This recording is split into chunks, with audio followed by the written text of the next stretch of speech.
मंडळी, तुमचं स्वागत आहे आजच्या एका नवीन व्हिडिओमध्ये. तर आज आपण बनवणार आहोत हातग्याच्या फुलांची भाजी. तर तुम्ही बघू शकतात. तर इथे आहेत ना मस्त अशी आहेत ना मी बारीक आहेत ना कोथिंबीर चिरून घेतली आहेत भाजी बनवण्यासाठी. परत लसणाच्या पाकळ्या, काही शेंगदाण्याचा कूट, एक टमॅटो बारीक चिरलेला आणि त्याचप्रमाणे 2 मीडियम साईजचे कांदे आणि एवढं टोपलं फुल भरून मस्त अशी फ्रेश हातग्याची फुले. तर तुम्ही बघू शकतात एकदम ताजी. आणि आता सध्या तर हिवाळा चालू आहेत. हिवाळ्यामध्ये आणि पावसाळ्यामध्ये आहेत ना हातग्याच्या फुलांचा सीझन असतो, त्यामुळे आहेत ना तुम्हाला हे इझिली अवेलेबल होऊन जातात. तर ही एक आहे ना रानभाजी आहेत.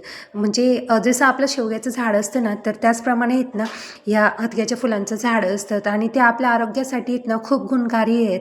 जसे जसे आहेत ना म्हणजे हे वाढत चालले आहे तसे रानभाज्या बऱ्यापैकी आहेत ना विलुप्त होत चाललेलं आहे.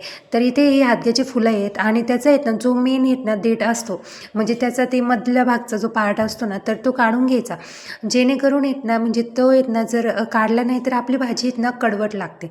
तर त्यासाठी काय करायचं, जो असा मीडियमचा पार्ट असतो ना तो काढून घ्यायचा, जेणेकरून येत ना म्हणजे भाजी पण आपल्याला खायला पण चांगली लागते आणि मस्त म्हणजे त्याची टेस्ट पण खूप लागते. तर इथे बघू शकता या प्रकारे ना तो इझिली निघून पण जातो. तर अशा प्रकारे आहेत ना सगळे आहेत ना असे त्याचे मधला जो देठ असतो ना तर तो काढून घ्यायचा आणि मग तुम्ही काय करायचं, सेपरेट आहेत ना त्याच्या ना फुलांच्या पाकळ्या करून घ्यायच्या. या अशा म्हणजे त्या इझिली आहेत ना निघून पण जातात. तर जे हातग्याची फुलं असतात ना ते 2-3 कलरमध्ये अवेलेबल राहतात. म्हणजे आता सफेद माझ्याकडे आहेत, त्याचप्रकारे आहेत ना लाल पण असतात काही ठिकाणी आणि काही ठिकाणी आहेत ना गुलाबी पण असतात. तर बऱ्याच ठिकाणी आहेत ना ही हातग्याच्या फुलांची शेती देखील केली जातात. मार्केटमध्ये आहेत ना याला बऱ्यापैकी म्हणजे अशी मोठी मागणी असते आणि आहेत ना तुम्ही असं बाजारात किंवा असे मार्केटमध्ये गेलेत ना तर 10 रुपयाला किंवा 20 रुपयाला बऱ्यापैकी म्हणजे जसं असेल ना तर म्हणजे भेटून जातात. आणि जशी आपण हातग्याच्या फुलांची भाजी करतो ना त्याचप्रमाणे आहेत ना हातग्याची फुलांची भजी देखील आहेत ना खूप छान लागतात चवीला. जसे जसे ज्या रानभाज्या आहेत आपल्या शेतातल्या त्या आहेत ना आता बऱ्या प्रमाणे आहेत ना कमी व्हायला लागले. पण त्याचेच म्हणजे आता सध्याच्या सिच्युएशनला आहेत ना म्हणजे आपण त्या भाज्या आता म्हणजे विसरूनच गेलेलो आहेत. पण त्या आहेत ना त्याच्यामध्ये खूप गुणकारी म्हणजे आपल्या बॉडीसाठी जे लागतात ना प्रोटीन्स वगैरे ते सर्व आहेत ना त्या भाज्यामध्ये अवेलेबल आहेत. पण आता सध्याचं काय, जे नवीन म्हणजे जे आपल्या नॉर्मल ज्या भाज्या आहेत आपण तेच खातो आणि जे राहिलेले ते खात नाही. तर इथे बघू शकतात आपण इथनं काय करायचं, मस्त येत नाही फुलांच्या पाकळ्या सेपरेट करून घ्यायच्या आहेत, जेणेकरून आहे ना त्याचा जो खालचा पार्ट आहेत ना तो पण काढून टाकायचा आणि ही दांडी पण काढून टाकायची. तर इथे बघू शकता मी इथनं सर्व दांड्या काढून घेतल्या आणि आपल्या अशा फुलाच्या पाकळ्या आहेत ना काढून घेतल्या. तर तुम्हाला हवं असेल ना तर तुम्ही बारीक पण चिरू शकतायत. पण त्या म्हणजे जेव्हा आपण शिजायला टाकतो तर आहेत ना त्या आहेत ना एकदम अशा मऊ एकदम बारीक होऊन जातात. तर आता काय करायचं, भाजी तयार करायला घ्यायची. तर इथे बघू शकता मी सगळी तयारी करून घेतलेली आहे आणि आता आपण मस्त भाजी अशी चमचमीत करू. तर आधी काय करायचं, 2 चमचे आहेत ना तेल टाकून घ्यायचं आणि 1 वाटी इथनं बारीक चिरलेला कांदा. तर तुम्हाला हवा असेल तर तुम्ही टाकू शकता, नाही तर स्किप करू शकतात. पण येत ना कांद्याने येत ना भाजीला टेस्ट खूप छान येते, त्यामुळे तुम्ही नक्की ट्राय करा. ही भाजी येत ना खरंच चवीला येत ना खूप छान लागते आणि म्हणजे आमच्या घरात तर सर्वांना आवडते. तर तुम्ही पण नक्की ट्राय करा. तुम्हाला जर मार्केटमध्ये फुलं भेटली, ही फुले आहेत ना शक्यतो जास्त करून भेटत नाही बरं का, पण भेटली ना तुम्ही नक्की ट्राय करा. त्याची भजी पण खूप छान लागतात. तर इथे बघू शकता छान असं आहेत ना गुलाबी रंगापर्यंत आपला कांदा आहेत ना छान व्यवस्थित परतून घ्यायचा आहे. शक्यतो आहेत ना तुम्ही लोखंडी कढई असली ना तर लोखंडी कढईमध्ये पण करू शकता, नाहीतर तव्यावर पण खूप छान होते ही भाजी. छान व्यवस्थित परतलं ना त्यानंतर येत ना त्याच्यामध्ये येत ना लसूण टाकायचा. तर तुमच्याकडे गावरान लसूण असला ना तर त्याने पण टेस्ट खूप छान येते. शक्यतो गावरान लसणाचाच वापर करायचा. ते 2-3 जरी हे टाकले ना तरी त्याची ना टेस्ट खूप छान येऊन जाते. तर इथे असं म्हणजे गुलाबी रंगापर्यंत कांदा व्यवस्थित फ्राय झाला ना त्यानंतर येत ना लसूण टाकून घ्यायचा. छान असं एकदा व्यवस्थित मिक्स करून घ्यायचं. जेव्हा आपण मार्केटमधून फुलं आणतो ना तर लगेच छान अशी व्यवस्थित निसून घ्यायचे आणि इथनं लगेच भाजी करून घ्यायची, कारण आहेत ना ते फुलं जास्त दिवस टिकत पण नाही आणि जेवढे फ्रेश असेल ना तर तेवढे लवकर म्हणजे केले ना तर त्याची टेस्ट पण खूप छान लागते. आणि इथे बघू शकतात आता आहेत ना गुलाबी रंगापर्यंत कांदा परतला छान असा. मग त्याच्यामध्ये आहेत ना 1 चमचा मोहरी टाकायची, 1 चमचा जिरे टाकायचे आणि इथनं एकदा छान असं व्यवस्थित मिक्स करून घ्यायचं. खूप आहेत ना हाय फ्लेमवर पण नाही करायचं, जेणेकरून आपला आहेत ना कांदा करपून जातो, मग ती भाजीची टेस्ट आहे ना ती सर्व म्हणजे अशी बिघडून जाते. त्यानंतर आहेत ना मी एक मोठा टोमॅटो बारीक चिरलेला होता तर तो पण टाकून घ्यायचा आहे. टमॅटो शिजायला आहेत ना जास्त टाईम नाही लागत, त्यामुळे आहेत ना तो म्हणजे शेवट टाकून जायचा, लई घाई नाही करायची आणि छान असं आहेत ना 1-2 मिनटामध्ये आहेत ना तो आरामशीर मस्त शिजून जातो. तर इथे बघू शकता छान असं परतून घ्यायचं आहे इथे एकदा दोनदा मस्त असं. हादग्याची फुलं आहेत ना म्हणजे आहेत ना खूप म्हणजे आता एकदा तुम्ही ती भाजी ट्राय करून बघा, तुम्हाला नक्की आवडेल. तर इथे छान असं आहेत ना टमॅटो पण परतलेला आहेत. त्यानंतर असं म्हणजे इथे आपला कांदा आहेत ना छान असं व्यवस्थित परतलेला आहे. त्यानंतर कांदा आणि टमॅटो मऊसूत झाले आहेत मस्त.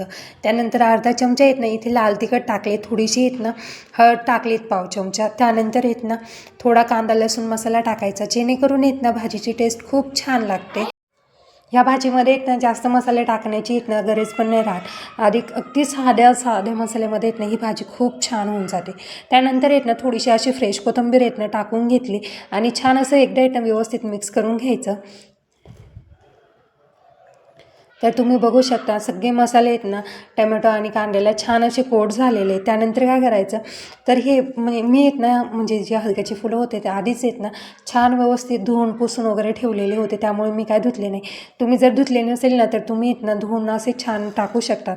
तुम्हाला म्हणजे हवं असेल ना तर तुम्ही आहेत ना बारीक चिरून पण टाकू शकता, पण आहे ना एवढी गरज लागत नाही, कारण आहेत ना ते इतके ट्रान्सपरंट राहतं आणि इतके हलके मऊ शिजून जातात ना, त्यामुळे चिरण्याची तर काही म्हणजे गरज लागत तर नाही.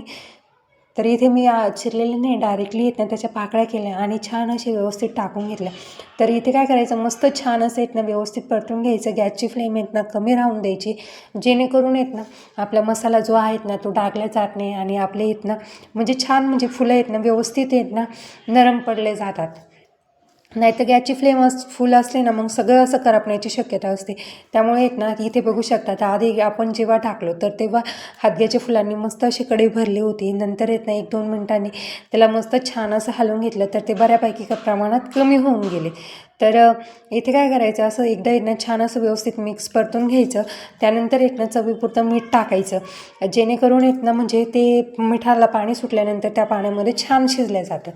तर सगळीकडे व्यवस्थित मिक्स करून घ्यायचं. ही हादग्याची फुलं आहेत ना एकदम अशी कोवळी लुसलुशीत असतात ना, तर त्यामुळे त्याला आहेत ना शिजायला जास्त टाईम पण नाही लागत. तर इथे बघू शकतात किती म्हणजे खूप कमी झाली ते त्याप्रमाणे. तर इथे एकदा मी परत छान कोथिंबीर टाकून घेतली आणि एकदा व्यवस्थित मिक्स करून घ्यायचं. तर बनवायला अगदी सोपी आणि झटपट होणारी ही भाजी आहे, तुम्ही नक्की ट्राय करा. आणि म्हणजे जेवढे आपण जे जुने रानभाज्या आहेत तेवढ्या आपण खाऊ तर ते आपल्या शरीरासाठी ते आरोग्यदायी असतातच. त्यानंतर येत ना असं थोडंसं पाणी टाकायचं, जेणेकरून येत ना आपली भाजी येत ना छान असे मसाले वगैरे छान व्यवस्थित मिक्स होतील आणि छान म्हणजे शिजल्या जातील. तर त्यासाठी टाकून घ्यायचं. त्यानंतर काय करायचं, मस्त असं एक भांडं आहे ना त्यावर असं झाकून ठेवायचं, जेणेकरून येत ना 1-2 मिनटासाठीच, खूप जास्त वेळ पण नाही ठेवायचं, जेणेकरून येत ना म्हणजे भाज्या छान अशा सगळ्या शिजल्या जातील आणि व्यवस्थित आपली भाजी रेडी होऊन जाईल. तर इथे बघू शकता मी 1-2 मिनिटच ठेवलं, छान अशा म्हणजे भाज्या आपल्या बऱ्यापैकी शिजलेली आहेत. तर तुम्हाला हवं असेल ना तर तुम्ही शेंगदाण्याचा कूट या सिच्युएशनला टाकू शकता, तुम्हाला जर आवडत असेल तर. इथे आम्हाला आवडतो तर त्यामुळे मी येत ना मस्त असं छान येत ना शेंगदाणे असे खमंग भाजून घ्यायचे आणि त्याचा येत ना मिक्सरला मस्त कूट करून घेतलेला आहे आणि असं परतून घ्यायचं. आता जेव्हा आपण शेंगदाण्याचं कूट टाकतो तेव्हा येत ना काय होतं, म्हणजे भाजी पूर्णपणे शिजलेली असते आणि येत ना त्यामध्ये कूट टाकल्यानंतर येत ना ते करपण्याची म्हणजे असं करपायला सुरुवात होते. पण म्हणजे तेव्हा आपली भाजी तयार होऊन जाते. शेंगदाण्याचं कूट टाकल्यानंतर 1 ते 2 मिनिट ठेवायचं आणि लगेच येत ना भाजी आपली फायनली खायला तयार राहते. तर इथे बघू शकतात आपली भाजी येत ना तयार झालेली आहे. तर तुम्हाला कशी वाटली ही रेसिपी नक्की कमेंट करून सांगा. आणि बनवायला येत ना खरंच खूप सोपी आणि चवीला अप्रतिम लागते. जे नॉनव्हेज खात नाही ना तर त्याने ही भाजी एकदा नक्की ट्राय करा. तुम्ही मस्त येत ना चाटून पुसून बोटे येत ना ही भाजी खाशाल.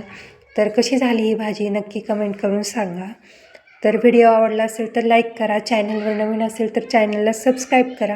तर पुन्हा भेटूया अशाच एका नवीन व्हिडिओसोबत. तर तुम्हाला एखाद्या रेसिपीचा व्हिडिओ लागत असेल तर नक्की कमेंट करून सांगा कोणती रेसिपी करायची, तर मी ती रेसिपी करण्याचा नक्की प्रयत्न करेन. तर फायनली आपली हादग्याच्या फुलांची गुणकारी अशी रानभाजी तयार झालेली आहेत. चला तर पुन्हा भेटूया अशाच एका नवीन व्हिडिओसोबत. तोपर्यंत बाय बाय.